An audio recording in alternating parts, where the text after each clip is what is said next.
March 24, 1945, somewhere over Berlin. The sky above the Reich capital was a cathedral of smoke and steel, the air trembling with the thunder of 500 B-17 flying fortresses cutting through cumulus clouds at 23,000 feet. Inside the cockpit of one of those bombers, a 19-year-old waste gunner from Ohio named Eddie Garrett watched the horizon for what he had been trained to expect: the glint of sunlight on metal, the telltale contrails of Luftwaffe fighters rising to meet them. The mission was simple in theory, impossible in practice. Destroy the Daimler-Benz tank factory in the heart of Berlin, the most heavily defended target in Europe, and return home alive. Then, off the port wing, they appeared. Not the Luftwaffe. Not yet. These were different aircraft, sleek, crimson-tailed P-51 Mustangs that moved through the bomber formation like guardian angels in a realm of fire. Garrett had heard the rumors, the whispers that passed through the barracks at night when men spoke in low voices about the colored pilots who flew escort missions deeper into Germany than anyone thought possible. But rumors were one thing. Seeing them was another. The red tails swept past his window with a grace that seemed almost theatrical, almost defiant, and for a moment Garrett forgot about the flak bursting in black flowers around the formation. He forgot about the Messerschmitts that would soon come screaming down from altitude. He forgot everything except the impossible sight of those red-tailed fighters, flown by men his own country considered too inferior to eat in the same diners or use the same water fountains, now standing between him and death at 30,000 feet above Nazi Germany. Then the German fighters arrived, and the sky became a geometry of violence. *******. To understand what happened in the skies over Europe in 1945, one must first understand what should not have happened at all. The Tuskegee Airmen, the 99th Fighter Squadron and later the 332nd Fighter Group, should never have existed. According to the prevailing racial science of the 1940s, according to the official policies of the United States Army Air Corps, according to the deeply ingrained beliefs held by military leadership and civilian society alike, black men lacked the intelligence, the reflexes, the courage, and the discipline required for aerial combat. This was not prejudice disguised as opinion. This was doctrine, codified in military reports, reinforced by psychological studies commissioned by the War Department, and accepted as scientific fact by men who held the power to decide who could fly and who could not. In 1925, the Army War College produced a study that concluded black soldiers were fundamentally unsuited for combat roles because of inherent biological limitations. In 1940, as war consumed Europe and America began to mobilize, Army Air Corps Chief of Staff General Henry Hap Arnold stated flatly that there were no plans to train Negro pilots because the Negro has not the proper reflexes to make a first-class fighter pilot. This was not the fringe view of extremists. This was official policy, spoken openly, defended publicly, and enforced absolutely. But pressure was mounting. The NAACP, black newspapers like the Pittsburgh Courier and the Chicago Defender, civil rights organizations, and thousands of young black men who wanted to serve their country in the same capacity as their white counterparts, all began demanding access to military aviation. First Lady Eleanor Roosevelt added her voice to the cause.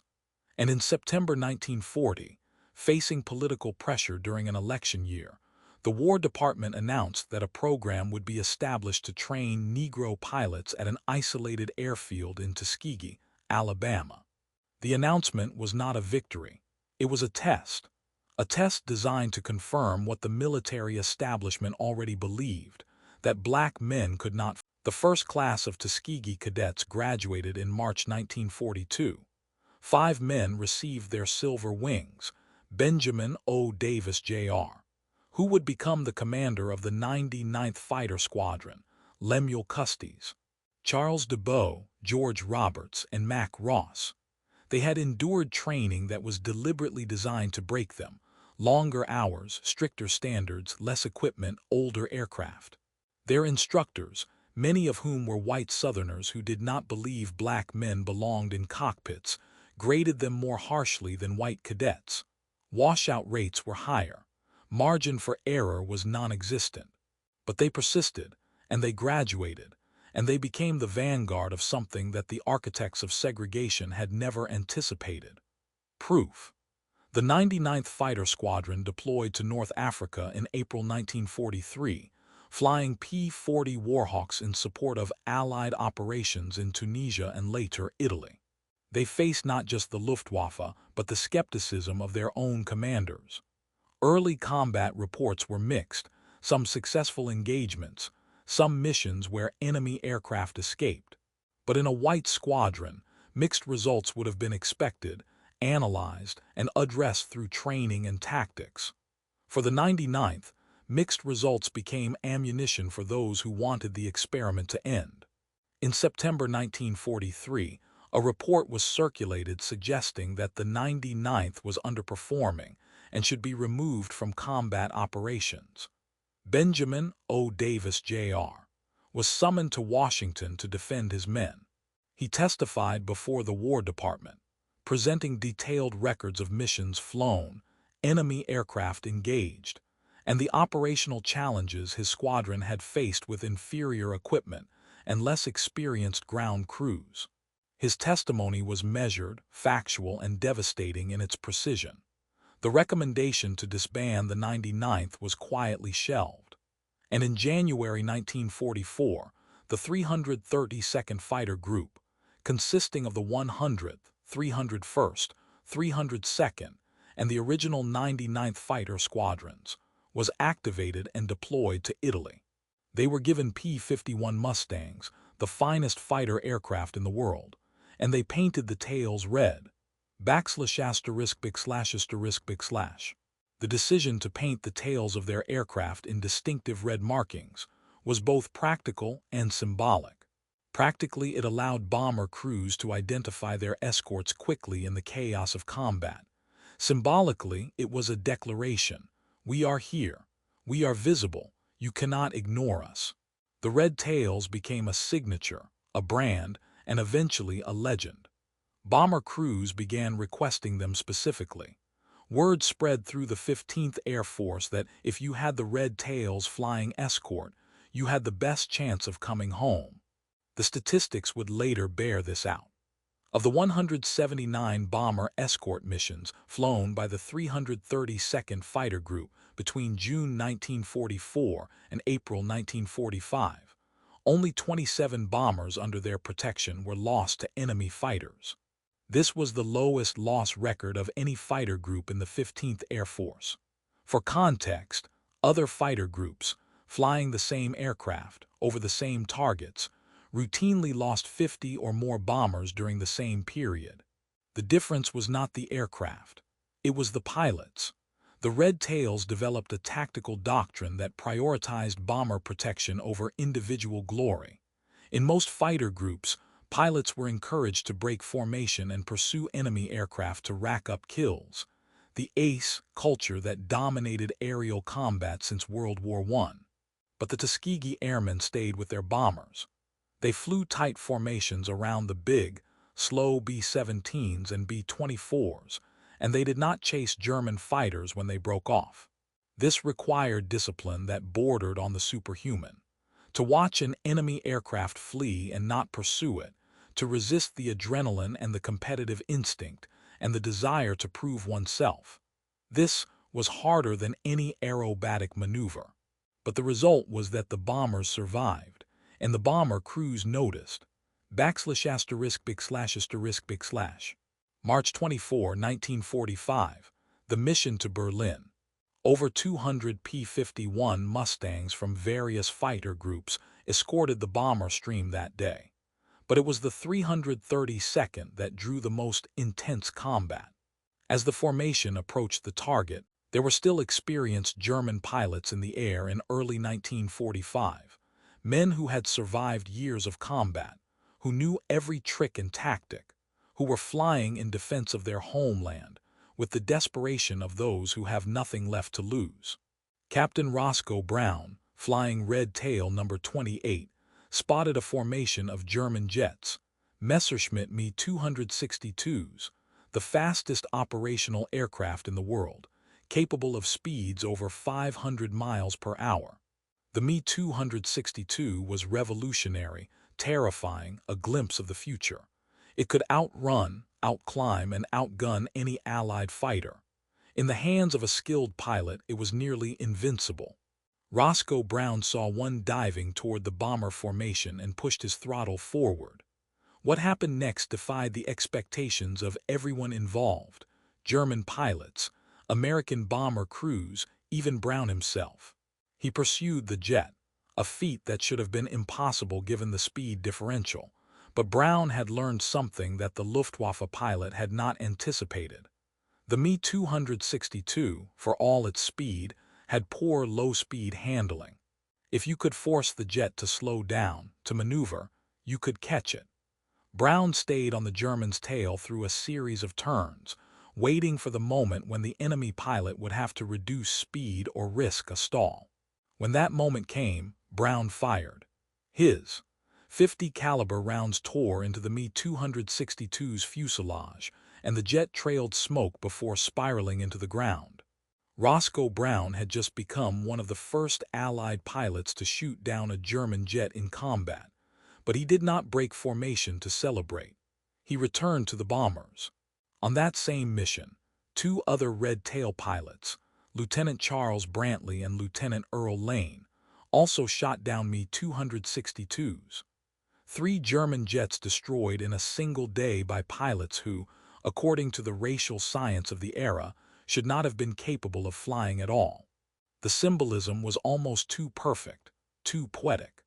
The most advanced technology the Third Reich could produce, flown by men indoctrinated in the superiority of the Aryan race, shot down by black Americans in red-tailed Mustangs. \****.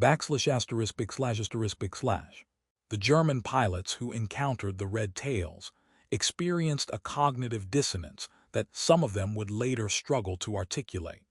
Nazi ideology had taught them that Africans, African Americans, and anyone with darker skin were Untermenschen, subhuman, intellectually and physically inferior, suited only for manual labor or slavery.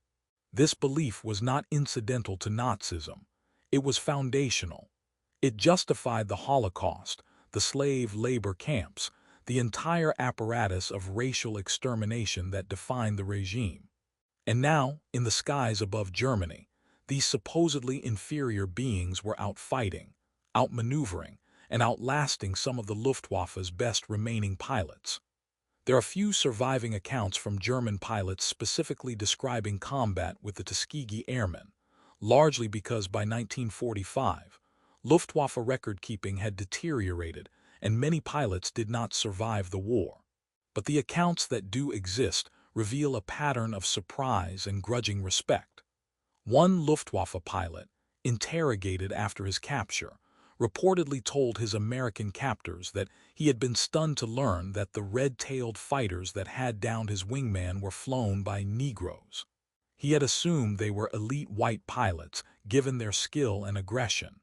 When informed of the truth, he fell silent for several minutes before saying, simply, "We were told lies."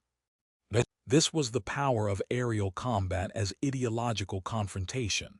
There are no hierarchies at 30,000 feet, no segregation in the sky. There is only performance. Who can fly faster, shoot straighter, think more clearly under pressure. And in that arena, stripped of the social constructs and legal frameworks that enforced racial hierarchy on the ground, the Tuskegee Airmen proved something that transcended military achievement. They proved that the entire ideological foundation of white supremacy was a lie. \\\\. The red tail became more than a marking. It became a symbol that resonated far beyond the cockpits of P-51 Mustangs. For the white bomber crews who watched those red-tailed fighters weave protective patterns around their formations, the symbol meant safety, competence, and reliability. Many of these men had grown up in segregated communities, had absorbed the casual racism of their era, had never questioned the idea that black Americans were somehow lesser. But when you are at 20,000 feet and ideology becomes irrelevant, what matters is whether the man flying escort can do his job, and the red tails could do their job better than anyone. Letters home from bomber crewmen began to reflect this shift. "We got the red tails today," one waist gunner wrote to his family in Georgia. "Best damn pilots in the Air Force. I don't care what color they are. They kept us alive." Another letter from a pilot to his wife. "You remember how I used to talk about the coloreds back home? I was wrong. I saw things today that made me realize I was wrong about a lot of things." These were not mass conversions. These were individual moments of recognition, repeated across hundreds of missions, thousands of men. The red tail did not end racism, but it cracked the facade. It created doubt, and doubt, once seated, grows. Back at Ramitelli Airfield in Italy, the Tuskegee Airmen faced a different kind of battle. The segregation that governed American military bases meant that black pilots lived in separate quarters, ate in separate mess halls, and were excluded from officers' clubs that white pilots with far less combat experience could enter freely. They flew the same missions, faced the same dangers, wore the same uniform, but on the ground they were reminded constantly that their country did not see them as equals. This paradox created a unique psychological burden. Captain Lee Archer, one of the leading aces of the 332nd, later described the experience. "We were fighting two wars, one against the Germans and one against the system that told us we weren't good enough to fight the Germans. Every time we went up, we had to prove ourselves all over again, not just as pilots but as human beings." The red tail in this context was also a shield, a visible marker of excellence that could not be dismissed or ignored. When a bomber crew saw those red tails and knew they had the best survival rate in the theater, it was hard to maintain the fiction that black pilots were inferior. When ground crews heard the combat reports, when intelligence officers reviewed the gun camera footage, when other fighter groups compared their loss rates to the 332 NDs, the evidence accumulated. And evidence over time is more powerful than ideology. By April 1945, the Tuskegee Airmen had flown over 15,000 sorties, destroyed over 260 enemy aircraft, and earned over 150 distinguished flying crosses. These numbers are impressive in isolation, but their true significance becomes clear only in context.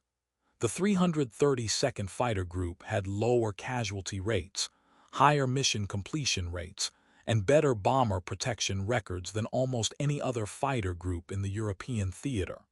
They had achieved this while operating under conditions that would have broken lesser units: constant scrutiny, inadequate support, the psychological weight of representing an entire race with every mission.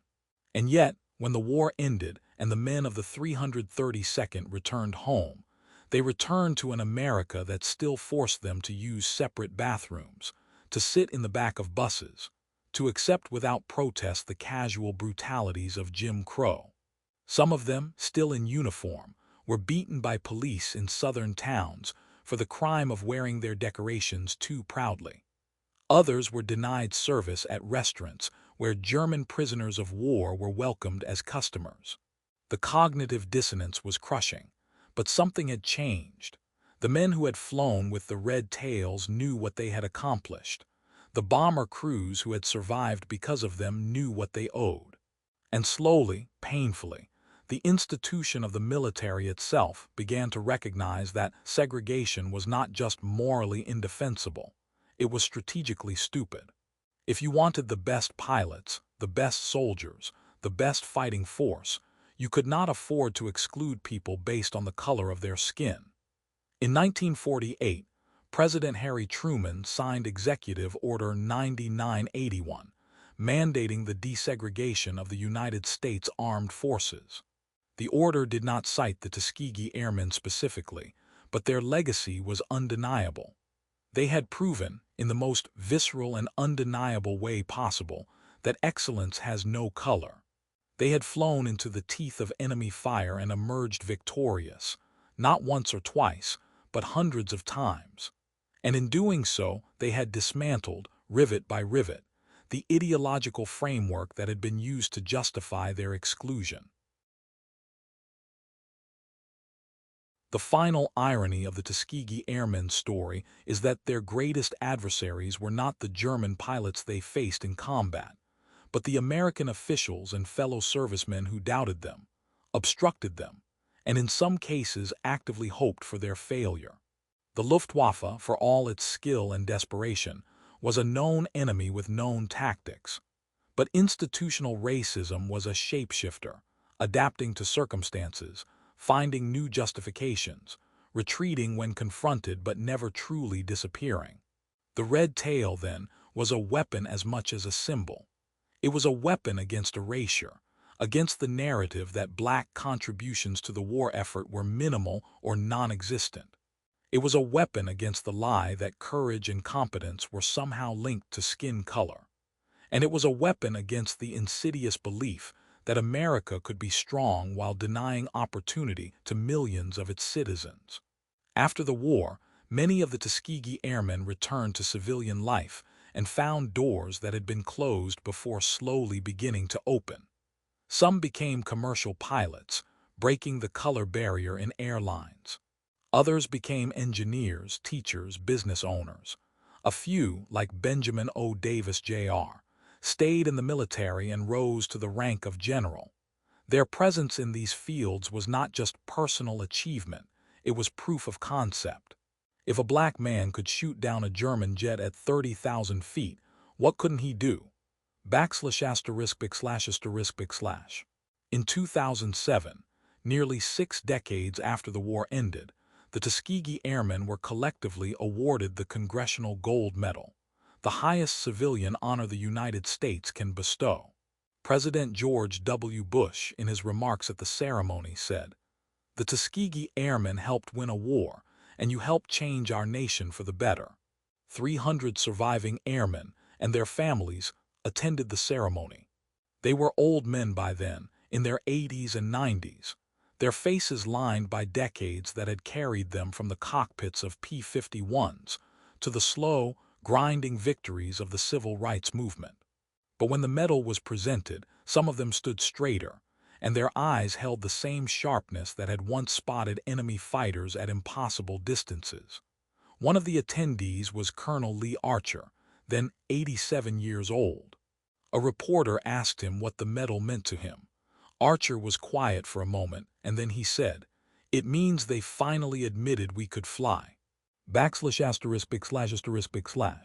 There is a photograph from the spring of 1945, taken at Ramitelli Airfield, that captures something essential about the Tuskegee Airmen.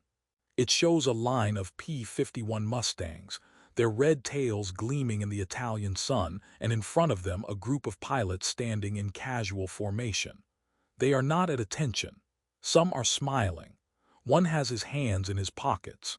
They look relaxed, confident, like men who have nothing left to prove because they have already proven everything. But look closer at the image, and you see the details that tell the real story. The wear on their flight jackets, the exhaustion around their eyes, the way they stand just a little apart from each other, as if even in this moment of camaraderie, they are still carrying the weight of individual responsibility. These are men who knew that their every action was being scrutinized, that their failures would be attributed to their race, and their successes dismissed as luck. These are men who flew not just for their country, but for their families, their communities, for every black child who had been told that the sky was not for them. The red tails in the photograph gleam with a light that is almost defiant.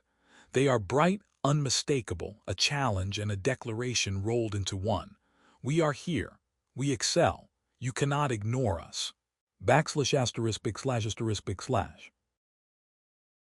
The legacy of the Tuskegee Airmen extends far beyond military history. It reaches into the civil rights movement, where veterans of the 332nd became leaders and activists, bringing the discipline and courage they had learned in combat to the struggle for equality at home. It reaches into education, where the story of the Red Tails has been taught to millions of students as an example of perseverance in the face of systemic injustice. It reaches into popular culture, where films, books, and documentaries have kept their story alive for new generations. But perhaps the most important legacy is the simplest. They proved it could be done. They proved that a system built on exclusion and prejudice could be challenged, confronted, and changed. They proved that excellence is not the monopoly of any race, creed, or background. They proved that, when given the opportunity, when held to the same standards and provided the same resources, human beings can achieve remarkable things regardless of the color of their skin. This seems obvious now, in the 21st century, but in 1945, it was revolutionary. And it was proven not through legislation or moral arguments, but through action, through the cumulative weight of 15,000 sorties, through the bomber crews who came home alive, through the red-tailed Mustangs that danced through flak and gunfire and brought their pilots back to base mission after mission after mission. ****. There is a story, perhaps apocryphal but repeated often enough to have become part of the legend, about a Luftwaffe pilot who was shot down over Italy in late 1944 and taken prisoner by American forces. During his interrogation, he was asked about the fighter groups he had encountered. He described the various American and British units, their tactics, their strengths and weaknesses. And then he paused and said, "But there is one group we learned to avoid, the ones with the red tails. They do not leave their bombers, they do not chase glory, they are different." The interrogator asked what he meant by different. The German pilot struggled for words and finally said, "They fight as if they have something to prove, and they prove it every time." ****.